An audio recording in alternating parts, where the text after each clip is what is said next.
Bismillahirrahmanirrahim. Assalamualaikum warahmatullahi wabarakatuh. Perkenalkan sebelumnya, nama saya Muhammad Dani Anwar, mahasiswa di jurusan Teknik Elektro, Fakultas Teknik Universitas Andalas, dengan nomor BP 1810952045.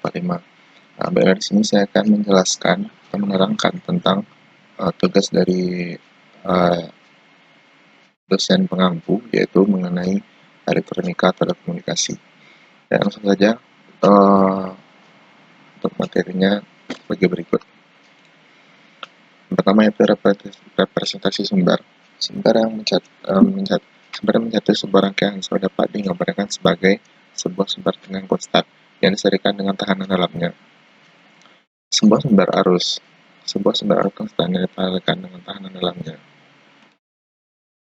Berikutnya itu sumber ada dua, itu sumber arus dan sumber tegangan. Sumber arus sendiri yaitu merupakan aliran elektron yang mengalir atau bergerak.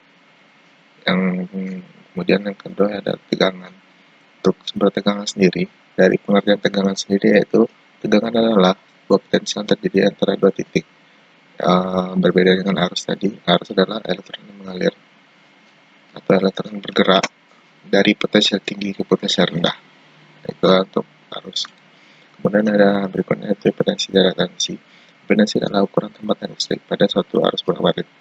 Impedansi atau biasa kita sebut dengan Z. Suatu rangkaian adalah perbandingan tegangan pasa dan arus pasa. Dengan persamaannya dapat kita lihat di tampilan layar seperti ini. Impedansi adalah suatu parameter kompleks yang terdiri dari parameter nyata atau real, yaitu resistansi, dan parameter imajiner, yaitu reaktansi atau resistansi kita sebut dengan R, dan imajiner kita sebut dengan X. Pada frekuensi sudut W, suatu induktor dengan frekuensi L, maka persamaannya dapat kita buat XL sama dengan WL. Kemudian ada admitansi dan substansi. Admitansi sendiri atau bisa kita sebut dengan Y adalah satu rangkaian yang perbandingan arus pasa dengan tegangan pasanya seperti persamaan berikut. Admitansi merupakan parameter kompleks yang terdiri dari parameter real, yaitu konduktansi atau kita sebut dengan G, dan parameter imajiner itu subsetansi atau kita sebut dengan B. Suseptansi, untuk induktor semakin tinggi frekuensi maka semakin kecil suseptansi. Jika suseptansi untuk kapasitor semakin tinggi frekuensi maka semakin besar suseptansinya. Kemudian ada faktor kualitas dan disipasi. Faktor kualitas atau Q untuk ingin mengetahui seberapa baiknya kualitas sistem yang ada di dalam rangkaian elektronik. Kemudian jika semakin kecil bandwidthnya maka kualitasnya akan semakin baik. Begitu pun sebaliknya, jika bandwidth semakin besar maka kualitasnya semakin tidak baik. Berikutnya ada faktor kualitas dan disipasi D, atau bisa kita sebut dengan D, merupakan suatu parameter untuk menyatakan seberapa baik kualitas suatu komponen induktor dan kapasitor tergantung dari si frekuensinya. Dan jika ingin mengetahui kualitas sebuah komponen tersebut, maka dibandingkan reaktansi L dengan resistansinya jika seri. Jika paralel, maka resistansi paralel dibandingkan dengan indukansinya. Jika disipasi, maka resistansi paralel dari resistor dibagi dengan reaktansinya. Sebuah tahanan seri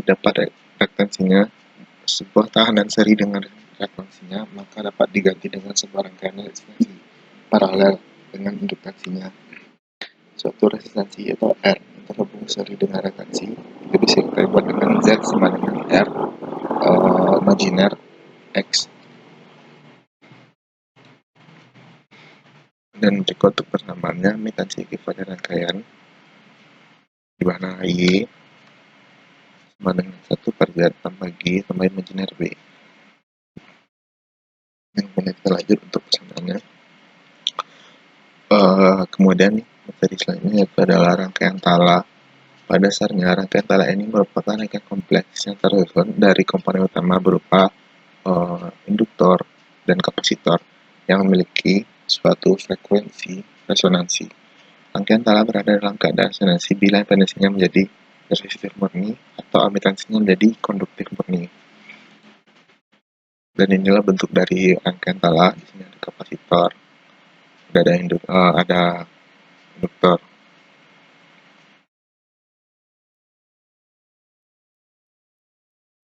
dan sinyal ground ada dioda, dan sepertinya untuk rangkaian tala. Berikutnya adalah filter.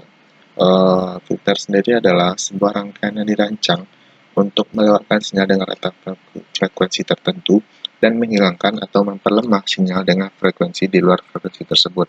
Jadi filter ini seperti penyaring dari suatu sinyal.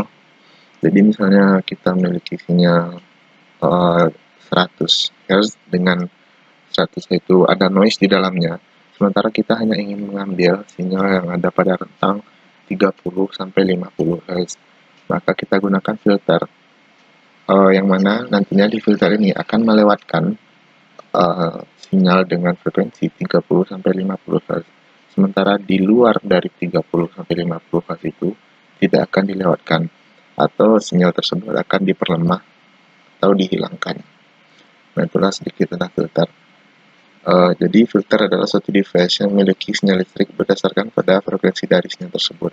Filter akan mengeluarkan gelombang atau sinyal listrik pada batasan frekuensi tertentu, sehingga apabila terdapat sinyal atau gelombang dengan frekuensi yang lain atau tidak sesuai dengan spesifikasi filter yang kita tentukan tadi, maka itu tidak akan dilewatkan. Kemudian rangkaian filter ini juga dikelompokkan menjadi dua, yaitu ada filter pasif dan filter aktif. Ya, jadi pengelompokan ini tergantung pada komponen yang digunakan. Dan apabila menggunakan komponen aktif, maka dinamakan filter aktif. Dan jika dia menggunakan komponen pasif, maka dia dinamakan filter pasif. Kemudian filter berikutnya adalah filter analog. Filter adalah suatu alat yang memiliki fungsi untuk melakukan frekuensi tertentu. Dan filter analog ini berarti filter yang mengeluarkan sinyal analog dan pengolahan sinyalnya juga dilakukan secara analog. Itu yang seperti yang kita ketahui untuk sinyal analog sendiri adalah sinyal yang berlawanan dengan sinyal digital, atau di mana digital itu dalam bentuk 01, maka analog ini dalam bentuk continue.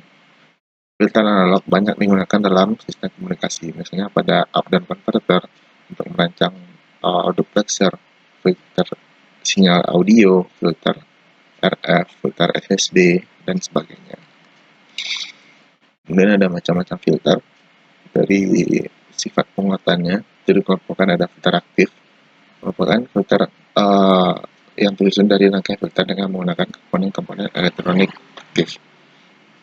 Komponen penyusunnya terdiri dari op-amp, transistor, dan komponen lainnya. Kelebihan dari rangkaian filter aktif ini adalah ukurannya itu lebih kecil dan juga lebih ringan, kemudian lebih murah, dan lebih fleksibel dalam perancangannya dibandingkan dengan filter lainnya. Sedangkan kerugiannya adalah pada komponen dihasilkan panas.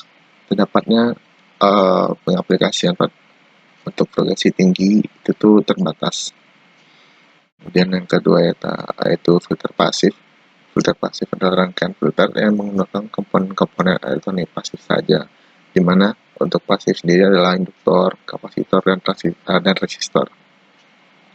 Kelebihan dari rangkaian filter pasif ini adalah dia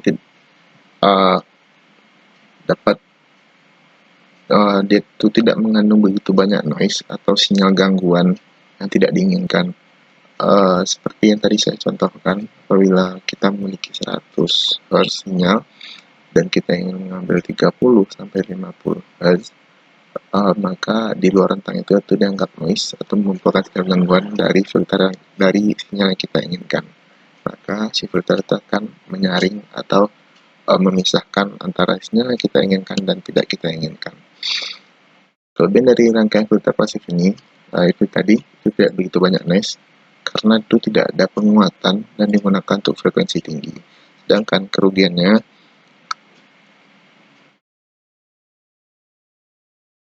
keuntungan filter aktif dibandingkan filter pasif itu yang pertama, penguatan dan fungsinya mudah diatur selama op-amp masih memberikan penguatan dan sinyal input tidak selalu